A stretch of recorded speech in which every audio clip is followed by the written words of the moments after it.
Jadi setiap kali kita peringati Isra Mi'raj, maka sejatinya semakin kuat keyakinan kita kepada Allah. Ini penting, ya. Nah, kemudian setelah itu baru kita bisa ambil pelajaran-pelajaran. Setidaknya ada dua yang harus menjadi pelajaran kita yang berharga. Pertama, ketika beliau di-mi'rajkan oleh Allah. Jadi kalau Isra, perjalanan dari mana? Masjidil Haram ke Masjidil Aqsa. Kalau Mi'raj dari Masjidil Aqsa, Mi'raj naik ke langit. Langit 1, langit 2, 3, terus sampai langit ke-7, terus sampai ke Sidratul Muntaha, ya. Jadi kecepatannya bukan kecepatan apa namanya seperti kecepatan biasa, ini lebih cepat dari kecepatan cahaya, ya. Nah, maka ini dalam perjalanannya, tapi subhanallah, di dalam kecepatan itu bagi Nabi sendiri dikondisikan normal. Beliau sempat mampir kemana? Ke tempat lahirnya Nabi Isa.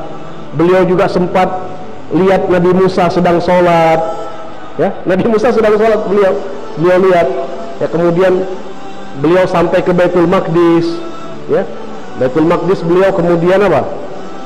Beliau ditunggu oleh para nabi dan rasul, kemudian beliau diperintahkan untuk menjadi imam, karena memang beliau adalah imamul anbiya wal mursalin. Nah, ada satu fenomena yang dilihat oleh beliau pada saat itu, ya, yang paling apa namanya relevan dengan kondisi kita sekarang, yaitu beliau melihat dalam perjalanan Mi'raj beliau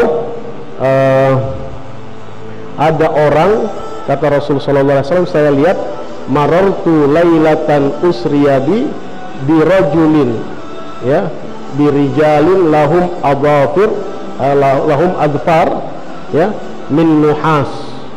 Saya melewati, ya, beberapa orang, ya, di mana mereka ini punya kuku panjang terbuat dari apa? Nuhas, tembaga, ya, tembaga tajam. Kemudian apa yang dilakukan? Yang dilakukan adalah mencakar muka sama mencakar dadanya. Hancur mukanya, dibalikin lagi, dicakar lagi, hancur, dicakar lagi, hancur, dicakar lagi. Ini siksa mereka di neraka, diperlihatkan oleh Allah. Maka Rasulullah SAW dengan sangat prihatin bertanya kepada malaikat Jibril, ya Jibril, man haula, wahai Jibril, siapa ini orang-orang ini? Orang-orang ini, kata malaikat Jibril, alladzina ya'kuluna luhuman nas. Mereka adalah orang-orang yang suka mengkonsumsi daging manusia, kanibal, ya. Orang kanibal ini maksudnya. Nah, yang dimaksud dengan kanibal di sini adalah orang-orang yang menggunjing, hobinya menggunjing aib orang lain. Sejatinya ketika dia menggunjing, membicarakan, mengumbar aib orang lain, membicarakan aib orang lain, sesungguhnya dia sedang mengkonsumsi daging saudaranya sendiri. Na'udzubillah min dzalik, ya. Dalam Al-Quran Allah Subhanahu wa ta'ala berfirman, ayuhibbu ahadukum an ya'kula lahma akhihi mayitan fakarihtumu, ya. Sukakah salah seorang dari kalian mengkonsumsi, makan daging temannya sendiri yang sudah menjadi bangkai, mati? Maka pasti jawabannya fakarihtumu, kalian tidak akan suka.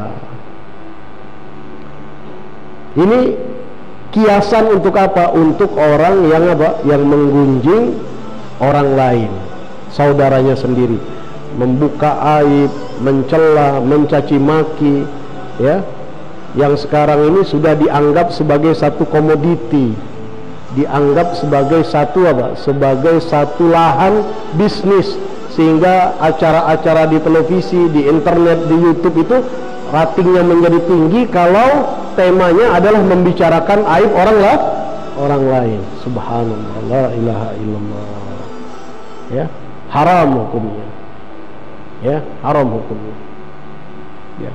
Maka nanti balasannya di hari kiamat apa? Balasannya orang tersebut akan mencakar-cakar mukanya sendiri dengan kukunya yang panjang terbuat dari timah atau dari tembaga, ya. Ini yang pertama.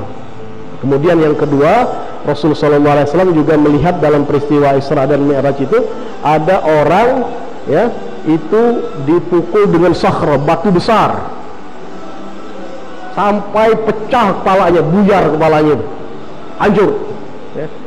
Selesai kesakitan, dibalikkan lagi kepalanya, dihancurkan lagi, hancur, dibalikkan lagi. Nah, ini hadis sahih semua ini, Nabi SAW sampaikan. Karena itu tadi di awal kita katakan, kalau mau mendengar peristiwa Isra Mi'raj, iman dulu dikedepankan. Kalau nggak ada iman, nggak akan percaya, ya. Karena ini akarnya, ya. Ini pelajaran apa kata Rasulullah kepada malaikat Jibril? Ini umatmu ya Rasulullah, yang waktu mereka di dunia tiba panggilan untuk sholat, kepala mereka berat untuk bangun, ya. Al-Habib Umar bin Muhammad bin Salim bin Hafid menyampaikan pernyataan para ulama. Beliau katakan, orang dibangkitkan nanti di hari kiamat, ya, posisinya, kondisinya itu tergantung responnya dia ketika mendengar panggilan adzan. Kalau dia semangat, kalau dia sigap, kalau dia cepat menyambut seruan adzan itu, maka nanti ketika dia dibangkitkan di hari kiamat, dia akan dibangkitkan dengan terhormat, ya, dengan mulia, ya, karena dia merespon perintah Allah di dunia. Nah, tapi nanti akan ada orang yang dibangkitkan di hari kiamat seperti tadi, dipukul kepalanya dengan batu besar, buyar, balikkan lagi, buyar, dalam keadaan terhina, dalam keadaan tersiksa. Na'udzubillah min dzalik. Karena itu kita pelihara salat, ya. Pesan ini memberikan pesan kepada kita, ayo kita jaga, kita pelihara salat kita, ya. Sehingga insya Allah dengan kita menjaga salat, Allah jaga kita. Berkata Rasul sallallahu alaihi wasallam kepada sepupu beliau yang masih kecil, beliau katakan, ya ghulam ihfadillah yahfadka.